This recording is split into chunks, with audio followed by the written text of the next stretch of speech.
At the time of the shooting, Powell was pregnant with Wade's child. However, she was seeing Jackson. Well, yeah, y'all about like 13. I was about like 13, but I got shot. No. Yeah, I got shot in my sleep. 7th grade? 7th grade, yeah. Man, if he would have waited another day to handle that murder, my son still be here today. That's all cap. That's all made up. A Columbus man accused of killing the boyfriend of his ex-girlfriend was acquitted on all felony charges. She forgot.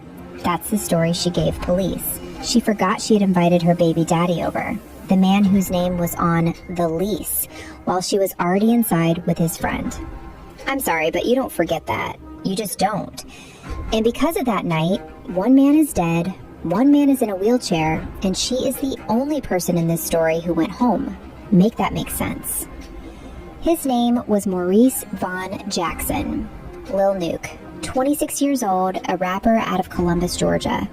And the man who shot and killed him walked out of court not guilty on almost every single charge. But between his introduction and that verdict, there is a road that nobody walked away from clean.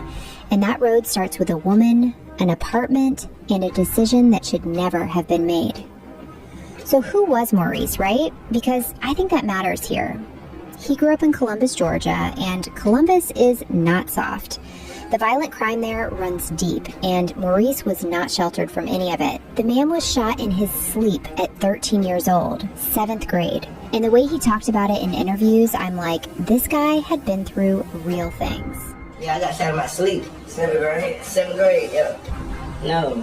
Yeah. So then, alright, that's interesting then. So, which one came first then, as far as like, it was the song, or, you know, you getting shot and inspiring the song for you to make the song? No, but it was just my folks in the streets and shit, so they was already like, yeah. They knew. Yeah. It was already there. So then, from that song itself, you already knew right then that, alright, I'm gonna take this music serious, we about to go up with it. Yeah, nah, I ain't gonna even lie to you, bro.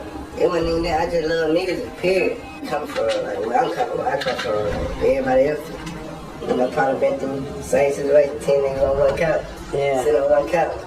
I was signed to basically on the real at first. Word. Yeah, when I was like 17, 18, you know, I had a little situation going on, so. Right. That is Maurice, someone who had survived real things young and channeled all of it into music that was actually gaining ground. 42,000 views on Streets, over 20,000 on Real Me, a name people in Columbus were starting to recognize. But somewhere alongside all of that, Maurice got involved with a woman named Shauna Powell. And Shauna was still very much somebody else's. She had a child with a man named Quincy Wade. She was carrying Quincy's second child at the time, and Quincy was still very much present in her life, whether she wanted him there or not. That connection is where everything in this story begins to unravel. So, who was Quincy Wade? He and Maurice knew each other. Columbus is not a big city, and the circles these two moved in were even smaller than that. Quincy had a woman, Shauna Powell, and they had been tangled up with each other for years. A 7-year-old child together, domestic disputes bad enough to generate police reports, and both their names on those reports at different points. This was not a simple on and off situation. This was complicated in ways that do not untangle easily. When they broke up, Quincy sent threatening texts, showed up to her job, and followed her around. And in one of those breakup periods, Maurice stepped in. Now, we have to talk about what Maurice did because it matters for everything that follows. He got involved with Shauna Powell, his friend's baby mother, pregnant with his friend's child. That is not a gray area. That is the one line you do not cross. And Quincy found out. The same Quincy who sent threatening texts, showed up to her job, and followed her around when things were just broken up between them. Now, he had a real reason to show up. September 7th, 2021, after 2 in the morning. Shauna is at the Patriot Place Apartments on Buena Vista Road, and Quincy Wade's name is still on the lease of that apartment, while Maurice is inside with her. Quincy had been sending texts in the days leading up to this, threatening messages. I know where you are and who you're with. A Columbus police detective testified to this in court. Now, when police arrived that night and spoke to Shauna, she told them Quincy forced his way in. That is what she said. Here is what she did not say.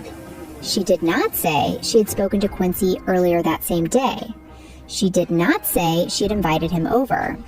She did not say that 2 years later, on a witness stand, she would admit she had invited him and claimed she forgot. She did not say he put a gun to her head. And she did not say she was 11 weeks pregnant with his child. 11 weeks. Pregnant.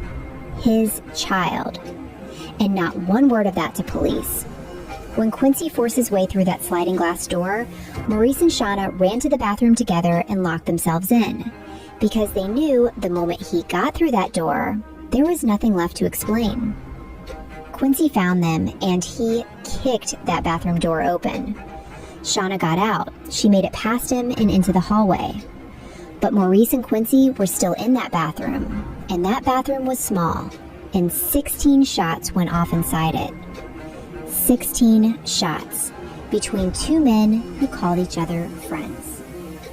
The evidence is going to show that as they're having this conversation in the bathroom, Mr. Wade is facing towards where Mrs. Powell is, which is kind of in an area behind the bathroom door, across from the bathroom mirror. And they're having this conversation. Alright? And at that point, Mr. Wade is shot twice. Shot twice by Mr. Jackson, who comes out of the shower curtain. Unbeknownst to Mr. Wade didn't even know he's there. And shoots him twice. Alright? And in response to that, Mr. Wade fires rounds to defend himself. The defense said Maurice came out from behind that shower curtain and shot first. Quincy did not even know he was in there. He got hit in both legs and fired back. The prosecution said none of that matters if you look at what came before it.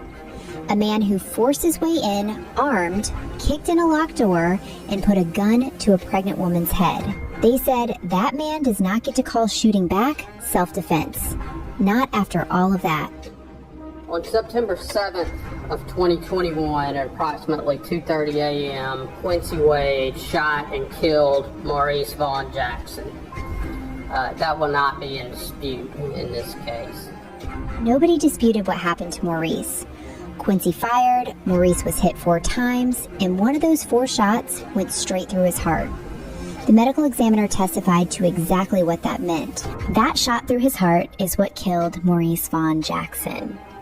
Quincy got out of that apartment on 2 wounded legs, called a friend named Xavier Stevenson, and they drove to a hospital in LaGrange. Not the closest hospital, a different city altogether. Stevenson told the staff there had been a shooting in Columbus. Staff called the police, and Quincy was connected to Patriot Place before that night was over.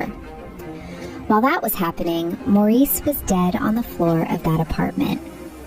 26 years old, had survived the worst things Columbus threw at him young, built something real from all of it, and died in a bathroom over a decision that should never have been made. 2 years later, Shauna Powell took that witness stand, and what came out in that courtroom filled in everything she had left out the night Maurice died. She testified that Quincy put a gun to her stomach and to her head and told her he was going to shoot her and the baby. That is her account of what happened in that bathroom before those 16 shots went off. The defense did not let that go unchallenged. Did Mr. Wade say anything at that point? What did he say?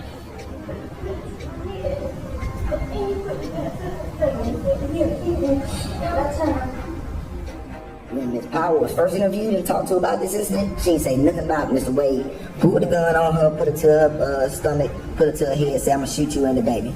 That's all cap, that's all made up. And that is the moment, that's all cap, that's all made up, said out loud in a murder trial by a defense attorney in a suit. The internet never recovered from it, and honestly, neither did Shauna's credibility on that stand, because the attorney was making a legitimate point. None of what she testified to, the gun to her head, the gun to her stomach, the threat to kill her and the baby, none of that was in her original statement to police. The defense also went after the lease. Quincy's name was still on it at the time of the shooting, and that single detail made the home invasion and forced entry arguments significantly harder for the prosecution to sustain. The prosecution's counter was the aggressor argument. Your name on a lease does not authorize you to enter armed, kick in a locked door, and threaten a pregnant woman. The moment you do those things, you are the aggressor in the situation, and Georgia law has limits on self-defense claims when you created the danger that led to the shooting.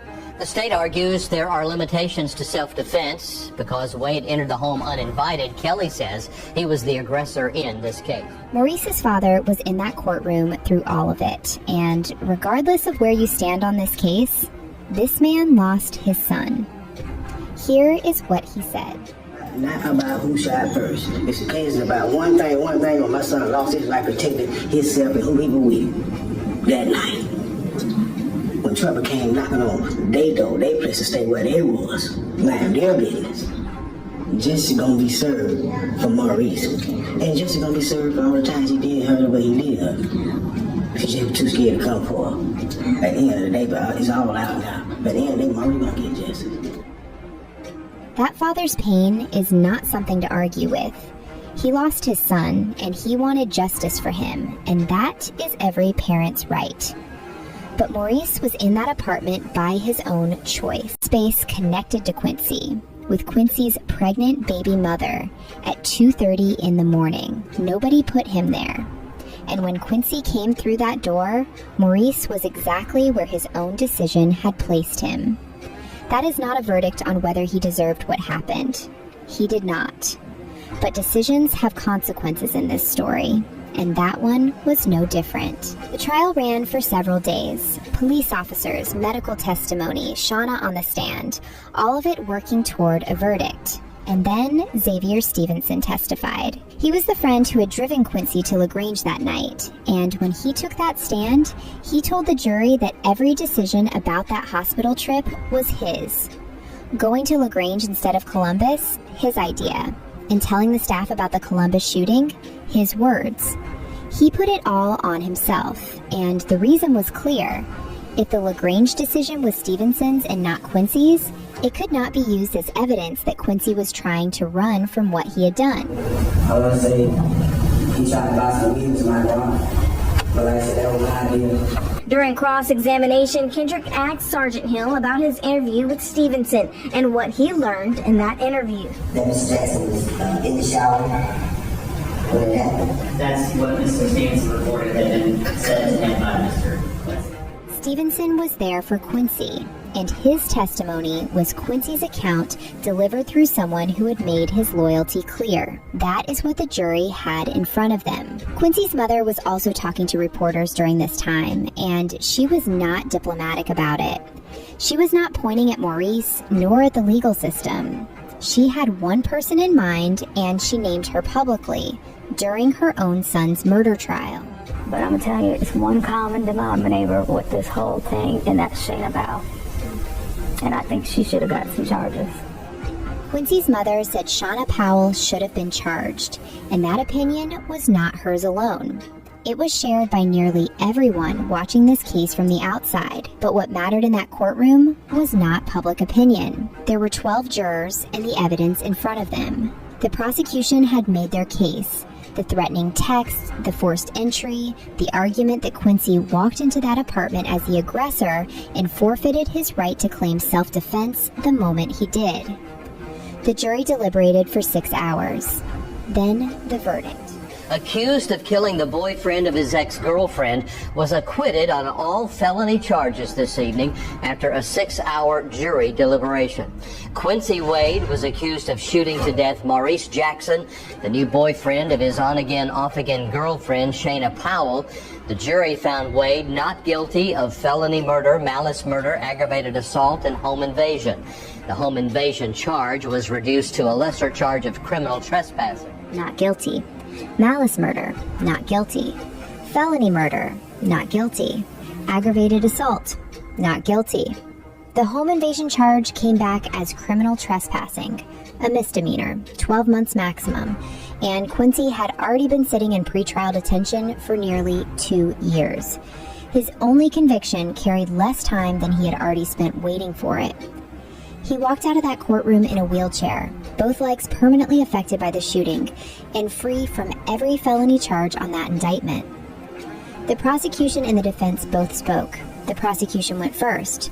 We are disappointed in the verdict. When we go to trial, we believe we have the evidence to prove the case beyond a reasonable doubt, and so we are disappointed in the outcome. Well, not necessarily surprised by the verdict. We knew we had good arguments and we knew we were able to come in and make our case. I never ever call a verdict before, so I never think it's going to go either way. Old attorney taught me that once you're going to trial, you think about the ways that you can win it, not about the ways that you can lose it, but you always know that it's a gamble. And just like that, it was over. Maurice is buried. Quincy is in a wheelchair. Hannah is co-parenting with the man who killed the man she was with. And somewhere in Columbus, Georgia, a child is growing up who will one day be old enough to Google their own family. Nobody won anything here. Not one person in this story came out on the other side of September 7th with more than they had before it. And that is the part that keeps me up about cases like this. Because none of it had to happen. Not one piece of it. This was not fate. This was not random. This was a series of very specific choices made by people who genuinely believed they had it handled. They did not have it handled. Maurice Vaughn Jackson was 26 years old. He had music, he had momentum, and he had a father who loved him enough to sit through every painful second of that trial just to make sure his son had somebody in that room who knew who he really was. That matters. Maurice mattered. And I want you to carry that. Not the drama, not the verdict, just that.